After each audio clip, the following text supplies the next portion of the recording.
Geography से संबंधित question होंगे। क्वेश्चन क्या है नोट करिएगा, भारत की सबसे लंबी नदी कौन सी होगी? तो नोट कर लीजिएगा, भारत की सबसे लंबी नदी कौन सी हो जाएगी? तो ये हो जाएगी गंगा। गंगा नदी लगभग 2525 किलोमीटर की लंबाई होगी। क्वेश्चन नंबर होगा दूसरा, विश्व का सबसे बड़ा महाद्वीप कौन सा होगा? विश्व का सबसे बड़ा महाद्वीप, इसका राइट आंसर क्या हो जाएगा? एशिया महाद्वीप हो जाएगा। क्वेश्चन नंबर होगा तीसरा, पृथ्वी की सबसे ऊपरी परत क्या कहलाती है? तो नोट करिएगा क्या कहलाती है? तो ये हो जाएगा भूपर्वती, इंग्लिश में इसे क्या कहते हैं? क्रस्ट कहते हैं। क्वेश्चन नंबर होगा फोर्थ, क्षेत्रफल की दृष्टि से भारत का सबसे बड़ा राज्य कौन सा होगा? क्षेत्रफल के हिसाब से पूछता है तो ये हो जाएगा राजस्थान। अगर किसके हिसाब से पूछ ले, जनसंख्या के हिसाब से या जनसंख्या के हिसाब से, तो जनसंख्या के हिसाब से क्या हो जाएगा? तो ये हो जाएगा उत्तर प्रदेश यानी कि यूपी हो जाएगा। क्वेश्चन नंबर होगा अगला, विश्व की सबसे गहरी झील कौन सी है? तो विश्व की सबसे गहरी झील हो जाएगी क्या? बैकाल झील, जो कि कहाँ पर स्थित है? रूस में स्थित हो जाएगी। दुनिया की सबसे गहरी हो जाएगी। क्वेश्चन नंबर होगा छठा, ओजोन परत की स्थिति वाला वायुमंडल स्तर यानी कि पूछ रहा है ओजोन परत कहाँ पर पाई जाती है? तो ये होगा, इसका राइट आंसर क्या हो जाएगा? ये समताप मंडल में पाई जाती है। और कितने किलोमीटर से कितने किलोमीटर तक? तो ये 18 से 35 किलोमीटर तक इसकी पाई जाती है। और ये क्या होता है? जो ओजोन दिवस होता है, नोट कर लीजिएगा, ओजोन दिवस, ओजोन जो दिवस है ये कब मनाते हैं? तो ये 16 सितंबर को मनाते हैं, यानी कि 16 सितंबर को हम सेलिब्रेट करते हैं। और इसकी मोटाई को किस में नापते हैं? तो ये डोब सेंटीमीटर में नापी जाती है। क्वेश्चन नंबर होगा अगला 7 नंबर होगा, विश्व का सबसे बड़ा मरुस्थल होगा कौन सा? तो विश्व का सबसे बड़ा मरुस्थल होगा, शीत की बात करता है तो अंटार्कटिका हो जाएगा। क्या अंटार्कटिका शीत मरुस्थल होगा? और अगर पूछ ले तो सहारा होगा। अगर भारत का पूछ ले तो भारत का कौन सा हो जाएगा? भारत का तो ये हो जाएगा थार मरुस्थल, ठीक है, जो कि राजस्थान में स्थित है। क्वेश्चन नंबर होगा अगला, नेक्स्ट क्वेश्चन है 8वें नंबर का होगा, काली मिट्टी का क्या काली मिट्टी का दूसरा नाम प्रचलित है? तो जो काली मिट्टी को किस नाम से जानते हैं? तो इसे हम रेगुर मिट्टी के नाम से जानते हैं। क्या?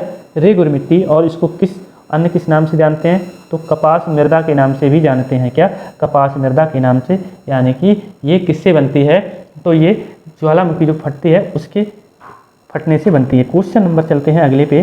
क्वेश्चन नंबर होगा भूमध्य सागर, क्या ही हो रहा, क्या क्वेश्चन है, भूमध्य सागर और लाल सागर को जोड़ने वाली नहर कौन सी है? तो ये हो जाएगी स्वेज नहर। क्या होगी? तो ये स्वेज नहर हो जाती है। और ये इसकी लंबाई कितनी है? लगभग 193, आई थिंक इतना ही होगा, ठीक है, 193 किलोमीटर, ठीक है। क्वेश्चन नंबर है अगला, क्या कहता है 10, प्रायद्वीपीय भारत की सबसे लंबी नदी। प्रायद्वीपीय पूछ रहा है, अभी पूछा था कि भारत की सबसे लंबी तो गंगा होगी, प्रायद्वीपीय पूछ रहा है तो क्या हो जाएगा इसका राइट आंसर? तो ये गोदावरी होगी। और इसकी लंबाई दोस्त कितनी है? तो ये 1465 किलोमीटर हो जाएगी, नोट कर लीजिएगा। अगले क्वेश्चन पे चलते हैं। क्वेश्चन नंबर क्या होगा, पृथ्वी का अपने अक्ष पर घूर्णन काल कितना है? यानी कि कितना समय लगता है पृथ्वी को अपने अक्ष पर घूर्णन करने में? तो इसका राइट आंसर हो जाएगा कि 23 घंटे 56 मिनट और 4 second. Most important question, note कर लीजिएगा। क्या? 23 घंटे 56 मिनट और 4 सेकंड। अगर लगभग में पूछ ले तो 24 घंटे, या ठीक है 24 घंटे आ जाएगा। अगले क्वेश्चन पे चलते हैं। क्वेश्चन नंबर होगा 12वें नंबर का है कि विश्व का सबसे ऊंचा पर्वत शिखर, विश्व का सबसे ऊंचा पर्वत शिखर कौन सा होगा? तो ये हो जाएगा माउंट एवरेस्ट। क्या? 8848.86 इसकी बढ़ती रहती थी, अभी तक 50 थी, अब 86 हो गई है, ठीक है मीटर। ये कहाँ पर पड़ता है? तो ये हो जाएगा नेपाल की बात करते हैं। क्या? नेपाल की बात करते हैं। क्वेश्चन नंबर अगले पे चलते हैं। क्वेश्चन नंबर होगा 13, तो ये क्या है, उत्तरी गोलार्ध में पवनों की दिशा में विक्षेपण का मुख्य कारण क्या है? तो उत्तरी गोलार्ध में पवनों की जो दिशा में विक्षेपण का मुख्य कारण क्या कहलाता है? तो ये होगा कोरियोलिस बल, कोरियोलिस फोर्स जिसे कहते हैं, इसके कारण। क्वेश्चन नंबर है नेक्स्ट कि विश्व की सबसे लंबी पर्वत श्रृंखला कौन सी है? वर्ल्ड की जो लार्जेस्ट होगी सबसे लंबी, तो इसका राइट आंसर क्या होगा? तो नोट करिएगा, ये हो जाएगी एंडीज पर्वत श्रृंखला। क्या? एंडीज पर्वत श्रृंखला।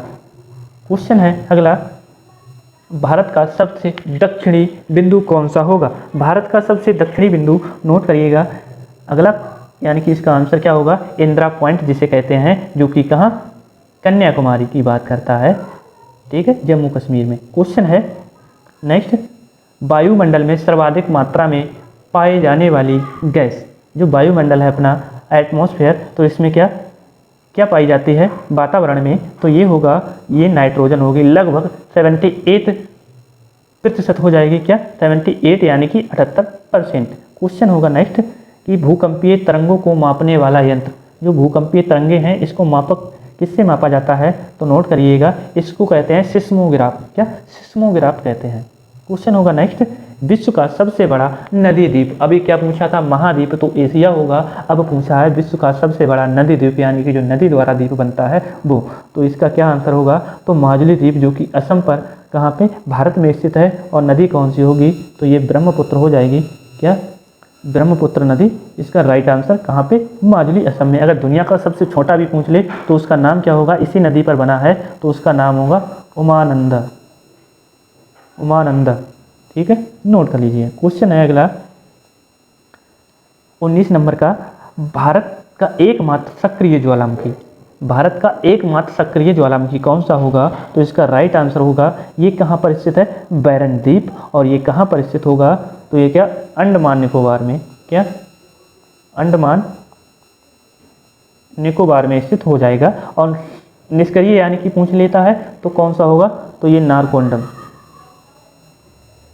नारकोंडम हो जाएगा, जो कि एक सुसुप्त ज्वालामुखी, और इसे क्या कहते हैं, सक्रिय यानी कि बैरन द्वीप होगा। अगले क्वेश्चन पे चलते हैं। क्वेश्चन नंबर होगा 20 क्षेत्रफल के आधार पर विश्व की सबसे बड़ी ताजे पानी की झील, क्षेत्रफल के हिसाब से, एरिया वाइज के हिसाब से पूछता है, तो ये कौन सा होगा, तो सुपेरियर लेक, जो कि कहाँ, यूएसए, कहाँ पर स्थित है, तो ये, अरे यार क्या ही हो रहा, तो ये कहाँ पर स्थित है, तो ये यूएसए में स्थित हो जाएगी। क्वेश्चन नंबर है नेक्स्ट, क्या सौर मंडल का सबसे बड़ा ग्रह, सौर मंडल का सबसे बड़ा ग्रह कौन सा होगा, तो ये बृहस्पति होगा, जुपिटर, कौन सा होगा, जुपिटर। अगर पूछ ले किस ग्रह के पास सबसे ज़्यादा उपग्रह हैं तो हो जाएगा शनि, क्योंकि शनि, जो शनि है इसने क्या इसका रिकॉर्ड तोड़ दिया है बृहस्पति का, तो इसके लगभग मेरे आई थिंक 149 हो चुके हैं, अगर मुझे याद आ रहा है तो, लगभग मुझे पूरा याद नहीं, फिलहाल इतने ही आसपास हैं। ठीक है, क्वेश्चन नंबर अगले पे चलते हैं।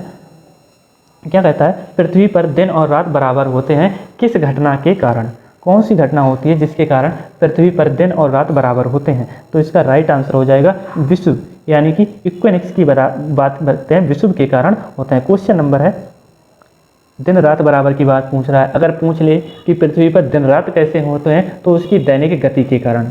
क्वेश्चन नंबर होगा 23, डेल्टा ना बनाकर ज्वारंधमुखी से, जिसे क्या कहते हैं, डेल्टा का निर्माण नहीं करती है, उसको क्या कहते हैं, ऐश्वर्य का निर्माण करती है, वह भारतीय नदियाँ कौन सी है, नदियाँ हैं, तो नोट करिएगा, ये होगा नर्मदा और ताप्ती, जो कि कहाँ से बहती हैं, तो ये भ्रंश घाटी से, ये भ्रंश घाटी से होकर बहते हैं, नोट कर लीजिएगा। क्वेश्चन नंबर होगा नेक्स्ट कि 24 होगा, पृथ्वी का जुड़वा ग्रह, यानी कि जुड़वा बहन भी कह सकते हैं, सुंदरता की देवी, और भोर का तारा, शाम का तारा, सबसे गर्म ग्रह भी उसे कहा जाता है, तो किसकी बात करते हैं, तो ये शुक्र की बात करते हैं, किसकी, वीनस की बात करते हैं। Most important question. और लास्ट क्वेश्चन क्या होगा, ये लास्ट क्वेश्चन है, संसार की छत, रूफ ऑफ द वर्ल्ड की संज्ञा किसे कहा जाता है, संसार की छत किसे कहा जाता है, तो इसका राइट आंसर क्या होगा, तो ये पामीर का पठार हो जाएगा, पामीर का पठार इसका राइट आंसर। और दोस्त हमारे चैनल पे अगर नए हैं तो चैनल को लाइक सब्सक्राइब जरूर करिएगा।